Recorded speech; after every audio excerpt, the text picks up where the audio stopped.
बिस्मिल्लाहिर्रहमानिर्रहीम। Legal forum में आप सबको खुशामदीद। आज की इस वीडियो में हमने अपील का पार्ट 2 डिस्कस करना है। फर्स्ट वीडियो में हमने पार्ट 1 डिस्कस किया था, जिसमें हमने रूल 1 से लेके रूल 15 को डिस्कस किया था। अपील कैसे एडमिट होती है, उसकी कंडीशन कौन सी होती हैं, उसकी रिक्वायरमेंट कौन सी होती हैं, मेमोरेंडम में हम क्या लिखते हैं, उसके साथ क्या होना चाहिए, वो सारा का सारा हमने पार्ट 1 में डिस्कस किया था। अब पार्ट 2 में हम ये डिस्कस करेंगे कि अपील फ़िक्स हो गई है हेयरिंग के लिए और एक डेट अनाउंस की गई है। अब दोनों पार्टीज़ कोर्ट में आके पहुंची हैं on the fixed date of the hearing. अब उसके आगे क्या प्रोसीजर होगा, उसके आगे क्या तरीक़ेकार होगा, वो हमने आज यहाँ से कंटिन्यू करना है। सबसे पहले स्टार्ट में रूल 16 ऑफ द ऑर्डर 41 आपको बताता है राइट टू बिगन। अब ये शुरुआत कौन करेगा? फॉर सपोज जैसे हम प्लेन में जाते हैं तो सबसे पहले उठ के कौन अपने आर्ग्यूमेंट्स, कौन अपने पॉइंट्स उठाएगा, कौन अपने पॉइंट्स पेश करेगा। तो सबसे पहले अपेलेंट का राइट होता है। अपेलेंट का ये क्या कहते हैं, ड्यूटी होती है क्या वो इसको शुरू करे, इसकी प्रोसीडिंग्स को, अपील की प्रोसीडिंग्स को अपेलेंट शुरू करे। अगर उसकी प्रोसीडिंग्स को, उसके अपेलेंट को सुन के कोर्ट को ये लगता है कि इसकी अपील को फर्दर प्रोसीड किया जाए, तो फिर जो रिस्पोंडेंट होता है उसको मौका दिया जाता है, वो भी अपना बयान वगैरह रिकॉर्ड करवाता है। अब उसके बाद फिर अपेलेंट को मौका दिया जाता है कि जो रेस्पोंडेंट ने बातें कही हैं उसका वो रिप्लाई दे दे। तो ये तो आपको रूल 16 बताएगा। रूल 17 वही सेम हमने पढ़ा था जब ऑर्डर 9 में, कि जब पार्टीज़ जो सूट फाइल करती हैं, जब अपेलेंट जो फाइल करती हैं, वो अगर at the day of hearing अगर नहीं आती तो उनके ख़िलाफ़ नॉन प्रोसिक्यूशन की प्रोसीडिंग्स शुरू हो जाती हैं। नॉन प्रोसिक्यूशन का मतलब क्या होता है? जिसमें प्लेंटिफ हाजिर ना हो। जिस दिन डेट फिक्स थी हेयरिंग के लिए उस दिन क्या कौन नहीं आता? प्लेंटिफ नहीं आता, तो उसे हम कहते हैं नॉन प्रोसिक्यूशन। अगर डिफेंडेंट नहीं आता तो उसे हम कहते हैं एक्स पार्टी। तो अगर प्लेंटिफ नहीं आता तो नॉन प्रोसिक्यूशन हो जाएगा, मतलब उसकी अपील डिसमिस हो जाएगी। अगर डिफेंडेंट नहीं आता तो उसके अगेंस्ट क्या हो जाएगा? एक्स पार्टी डिक्री आ जाएगी। तो अब जब नॉन प्रोसिक्यूशन वगैरह आ जाती है तो इसमें सूट क्या हो जाती है? डिसमिस हो जाती है। और जो दूसरा इसका रूल 18 बताता है आपको, वो भी यही बताता है कि सूट आपकी डिसमिस हो जाएगी अगर आपने कॉस्ट्स पे नहीं किए। जैसे हमने कहा था, अगर आपने प्लेंट फाइल की है तो फिर आपने समन्स वगैरह के लिए, सर्विस के लिए आपने कॉस्ट पे करनी होती है। अगर आपने वो कोर्ट फीस वगैरह या कॉस्ट वगैरह पे नहीं की और उस बंदे को सर्विस समन वगैरह नहीं गए, तो तब भी उस सिचुएशन में भी आपकी अपील डिसमिस हो सकती है, अपील आपकी डिसमिस हो जाती है। तो ये दो सिचुएशंस हैं जिसमें आपकी अपील क्या हो जाती है? डिसमिस हो जाती है। फर्स्ट आप अपीयर नहीं होते, और दूसरा कि आप को जो कॉस्ट्स हैं अपील की, सर्विस ऑफ नोटिस की, वो आप पे नहीं करते, तब भी क्या होता है? आपकी अपील डिसमिस हो जाती है। अब कोर्ट में आते हैं, अब कोर्ट में आके आप कोर्ट से रेमेडी लेते हैं, ठीक है। ये जो रूल इसका 19 है वो रेमेडी है फॉर द अपेलेंट, जब उसकी नॉन प्रोसिक्यूशन के अगेंस्ट या उसकी जब अपील डिसमिस हो जाती है तो वो कोर्ट में आता है, कोर्ट को बताता है आके कि मैं उस दिन आना चाह रहा था लेकिन मेरे पास कुछ ऐसे अनअवॉइडेबल सर्कमस्टांसिस से मैं नहीं आ सका। मैं आउट ऑफ सिटी था, मैं कहीं और किसी और मुल्क गया हुआ था, मुझे पता नहीं था।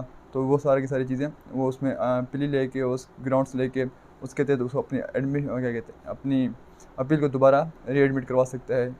और दूसरी क्या है कि मेरे पास उस टाइम पैसे नहीं थे, या मुझे पैसे मिलने थे, या मैं आना चाह रहा था, मैं इस रीज़न की वजह से पैसे नहीं दे सका, कोर्ट फीस वगैरह नहीं दे सका, तो वो अगर कोर्ट को सेटिस्फाई कर लेता है तो कोर्ट उसकी दोबारा अपील को एडमिट कर लेती है, दोबारा उसकी सुनवाई के लिए एडमिट कर लेती है। अब इसके साथ आपने application for condonation of delay, वो जो सेक्शन 5 है लिमिटेशन एक्ट का, उसकी आपने एप्लीकेशन के साथ लगा देनी है। अब उसके बाद जो एक्सपर्टी डिसीजन आता है आपके अगेंस्ट, अब उसके जो डिफेंडेंट उसके अगेंस्ट एक्सपर्ट डिसीजन आता है तो उसका रूल 21 बताता है। वो फिर वो भी कोर्ट में जाएगा, उसको क्या कहते हैं, क्या कहते हैं, दोबारा उसको रिक्वेस्ट करेगा री हेयरिंग की दोबारा। वो भी कोर्ट में जाएगा, कोर्ट को कहेगा कि जो मेरे अगेंस्ट एक्स डिक्री पास हुई है उसको दोबारा री हेयर किया जाए, उस अपील को दोबारा री हेयरिंग के लिए मुकर्रर किया जाए। मेरे पास ये कुछ सरकमस्टांसिस थे जिसको मैं अवॉइड नहीं कर सकता था और जिसकी वजह से मैं नहीं आ सकता था, और ये वो सर्विस मुझे समन्स नहीं मिले, और भी बहुत सारी वजूहत हैं। वो उसे ग्राउंड्स वगैरह लेके कोर्ट को सेटिस्फाई करता है तो कोर्ट उसकी एप्लीकेशन को सबमिट कर लेती है और अपील को दोबारा री हेयरिंग के लिए बुला लेती है, फिक्स कर लेती है। ये सिंपल दो रूल्स थे जब आप पार्टीज़ नहीं आती हैं, पार्टी जब आती हैं तब क्या होता है। अब उसके अलावा हम जब जाते हैं सेक्शन, इसके रूल 23 के तहत 23 में कहता है रिमांड। अब remand of the case by the appellate court. अब रिमांड का मतलब क्या होता है, कोर्ट क्या करती है, जो अपीलेट कोर्ट है वो केस वापस भेज देती है जिस ट्रायल कोर्ट को। अब वो कौन कौन सिचुएशन है, अब हर एक सिचुएशन में वो कोर्ट ट्रायल कोर्ट की तरफ अपीलेट कोर्ट केस वापस नहीं भेजती, रिमांड नहीं करती। जब लिखा होता है कुछ केसेस में द केस रिमांडेड, जो भी अपील कहीं पे करते हैं तो उसके एंड पे लिखा होता है appeal the case is remanded, appeal case remanded. तो इसका मतलब ये है कि हमने जो ट्रायल कोर्ट है, अपीलेट कोर्ट ने उसको डायरेक्ट किया है कि आप इस केस को दोबारा देखें। कुछ जो इसमें मेन जो 2 रीज़न्स वो ये हैं कि आपने सही तरीके से इश्यूज़ को फ्रेम नहीं किया। अगर इश्यूज़ को सही तरीके से फ्रेम किया तो इशू वाइज आपने फाइंडिंग्स नहीं दी, तो अगर वो सारा एविडेंस सही तरीके से आपने नहीं लिया, तो ये कुछ मेन वजूहात हैं जिनकी वजह से कोर्ट क्या करती है, केस को रिमांड कर सकती है। ये आपको बताता है रूल 23।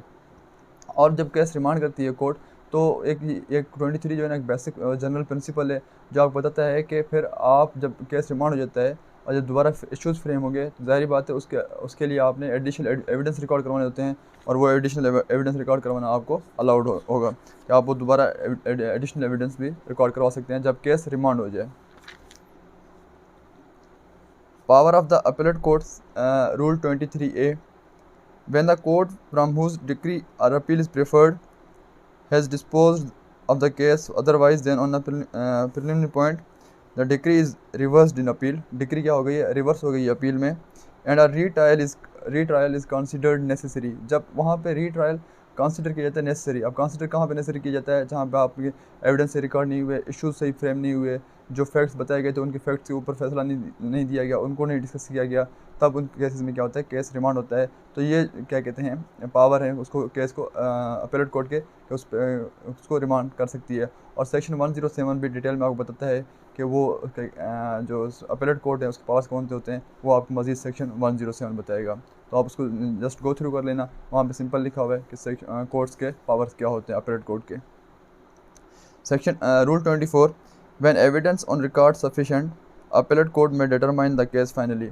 अब उनके पास फॉर सपोज पहले तो हमने कहा था केस रिमांड करेगी, अब यहाँ पे इतना केसेस के इतने एविडेंस आ चुके हैं कि उस केस को मतलब उस एविडेंस इतने आ चुके हैं कि उन एविडेंस की बिना पे, उस रिकॉर्ड के बिना पे हम उस केस को डिसाइड कर सकते हैं, अपीलेट कोर्ट उसको डिसाइड कर सकती है। तो अपीलेट कोर्ट को चाहिए कि वो उस केस को क्या कर ले, डिसाइड कर ले, ना कि उसको दोबारा रीट्रायल के लिए भेजे। हाँ, अगर उसके पास किसी चीज़ की कमी है तो वो फिर दोबारा रिमांड कर सकती है। और एडिशनल एविडेंस जब दिया जाता है तो वो फिर उसके क्या कहते हैं, जो पार्टी होती है, जो उसकी वीकनेसेस रह गई थी पीछे, फिर उनको फिल करने के लिए नहीं होता, जो इश्यूज़ रह गए थे पीछे कोर्ट से फ्रेम नहीं हुए थे, वो उनके लिए होता है। ठीक है, तो यहाँ पे अगर कोर्ट के पास सफिशेंट ग्राउंड मौजूद है, सफिशेंट एविडेंस मौजूद है उसके रिकॉर्ड पे, तो वो उसके बिना पे क्या कर सकती है, फैसला दे सकती है, ना कि वो दोबारा फिर ट्रायल कोर्ट की तरफ भेजेगी, दोबारा केस रिमांड नहीं करेगी। Section rule 25, where appellate court में फ्रेम इश्यूज़। आप देखिए यहाँ पे अपीलेट कोर्ट क्या करती है, खुद इश्यूज़ फ्रेम करके फिर ट्रायल कोर्ट को रेफ़र करती है। क्योंकि जो अपीलेट कोर्ट होती है वो मोस्टली क्या होती है, तकरीबन आप देखते हैं तो वो क्या करती है, खुद सुनती है, और खुद नहीं सुनती तो वो इश्यूज़ को फ्रेम करके फिर ट्रायल कोर्ट की तरफ भेजेगी। अगर ट्रायल कोर्ट की तरफ, मतलब ये क्या हो गया, केस फिर क्या हो गया, रिमांड हो गया। अब ट्रायल कोर्ट को बोलेगी कि ये इश्यूज़ हैं और ये इश्यूज़ हैं, इनके ऊपर आपने क्या कहते हैं, इसको डिसाइड करना है। इसको डिसाइड करने के बाद जो आप इसके एविडेंस रिकॉर्ड करेंगे और जो इसकी फाइंडिंग्स होंगी वो आपने हमें भेजनी है, उसका नोटिस हमें भेजना है, उसका रिकॉर्ड हमें भेजना है, ताकि हमें पता चले कि आपने इसको सही तरीके से एक्सरसाइज किया है कि नहीं किया, जस्टिस डिलीवर हुआ है कि नहीं हुआ। इसके अलावा अब रूल 27 इस ऑर्डर का बहुत इंपॉर्टेंट रूल है।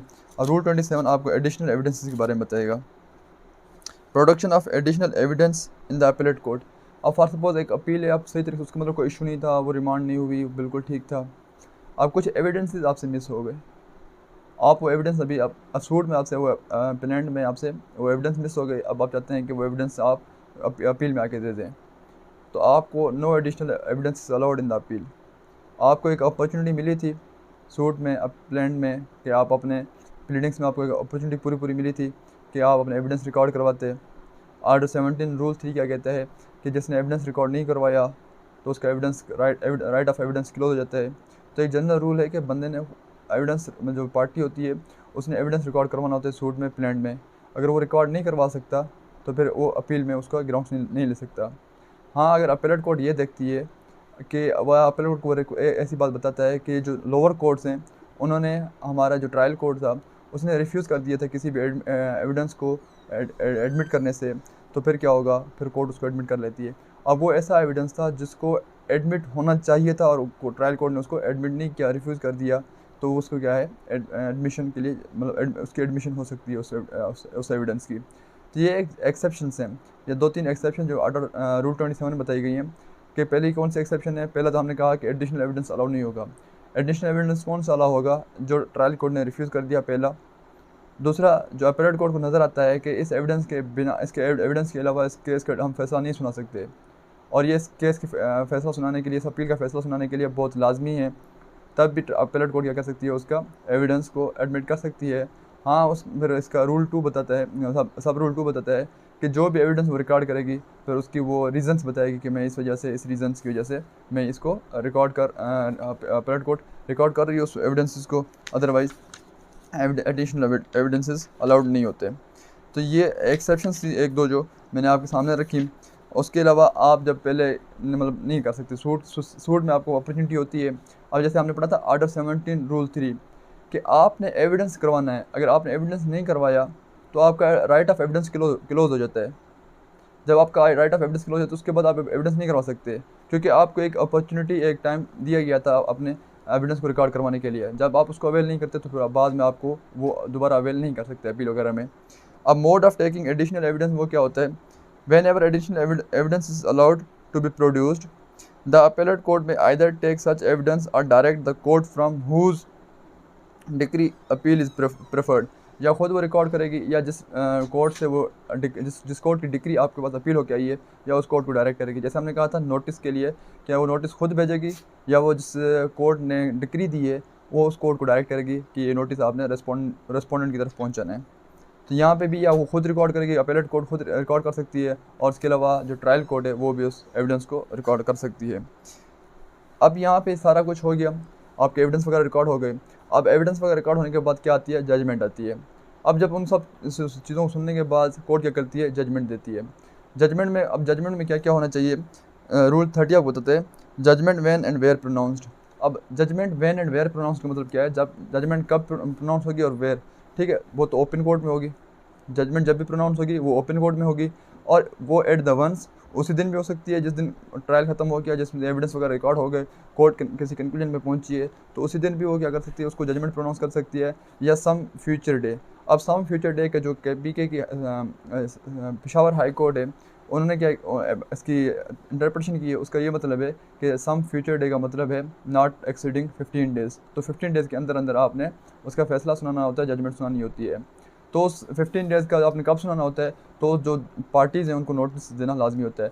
और under rule 30 the service of the notice to the parties is very much necessary.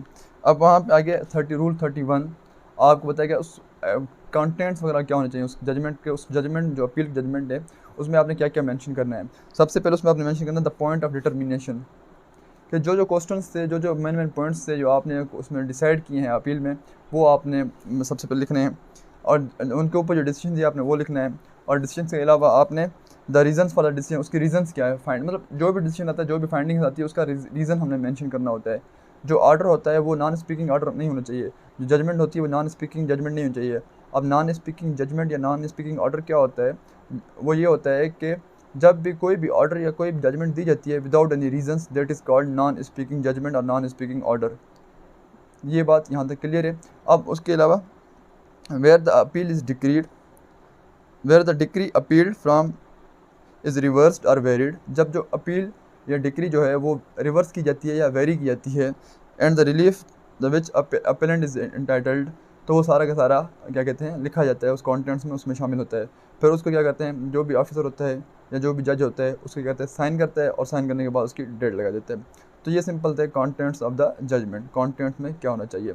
सबसे पहले जो हम इसको मेरे इस लेक्चर के हमने इस ऑर्डर के 2 पार्ट्स बनाए थे। सबसे पहला जो पार्ट था पार्ट 1, जिसमें हमने सेक्शन 96 के साथ हमने ऑर्डर 41 रूल 1 से लेकर रूल 15 तक डिस्कस किया। अब यहाँ पे हमने रूल 16 से लेकर रूल 31 तक डिस्कस किया। हमने पहले सबसे पहले शुरू किया कि शुरू कौन करेगा, उसके बाद एक पार्टीज़ नहीं आती उसका क्या फेट निकलेगा। अब पार्टीज़ आने के बाद जो एविडेंस रिकॉर्ड होगा उसकी क्या हैसियत होगी, हम एडिशनल एविडेंस ले सकते हैं कि नहीं ले सकते। एडिशनल एविडेंस लेंगे तब ले सकते हैं जब कोर्ट उसको, ट्रायल कोर्ट ने उसको क्या कर दिया, रिफ्यूज़ कर दिया कोई भी एविडेंस लेने से, तब हम एडिशनल एविडेंस रिकॉर्ड करवा सकते हैं, अदरवाइज हम नहीं करवा सकते। और जब एविडेंस वगैरह रिकॉर्ड हो गया है उसके बाद जजमेंट आती है, जजमेंट में क्या क्या लिखना है जज ने वो हमने पढ़ा हमने। तो this is all about the appeal under order 41 and यही सेम प्रोसीजर जो हमने इसमें ऑर्डर 41 में पढ़ा है वही सेम प्रोसीजर फॉलो होता है ऑर्डर 43 में। जब भी आप कोई भी अपील लेके जाते हैं किसी भी ऑर्डर के अगेंस्ट, अब ऑर्डर के अगेंस्ट आपको अपील कौन से बताते हैं, सेक्शन 104। सेक्शन 104 आपको एक बड़ी लिस्ट देता है, उस लिस्ट के तहत आप क्या करते हैं, वो उस लिस्ट में देखते हैं कि कौन सा ऑर्डर हम अपील की तरफ लेके जा सकते हैं। और ऑर्डर 43 आपको बताता है रूल 1, उसमें भी कुछ ऑर्डर्स मेंशन हैं कि ये जो भी ऑर्डर्स हैं उनको आप अपील की तरफ लेके जा सकते हैं। तो ये आपको जो हमने 41 में जो प्रोसीजर पढ़ा है कि मेमोरेंडम में क्या लिखना है, कॉन्टेंट्स में क्या लिखना है, एविडेंस कैसे रिकॉर्ड होगा, जजमेंट में क्या होगा, तो वही सेम चीज़ें किस में होंगी, ऑर्डर में फॉलो होंगी। So this is all about the appeal under section 96 and order 41।